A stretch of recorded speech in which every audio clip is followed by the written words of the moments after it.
কতক্ষণ ধরে দাঁড়াইছো? বেশিক্ষণ না, আধা ঘন্টা। সরি তোমাকে দাঁড়া করে রাখলাম। না, ইটস ওকে।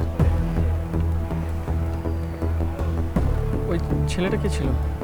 আরে তেমন কেউ না, আমার ভার্সিটি সিনিয়র। তোমাকে পছন্দ করে? না, ওই ফার্স্ট ইয়ারে অনেক আগে একবার প্রপোজ করছিল। I rejected. It's nothing serious.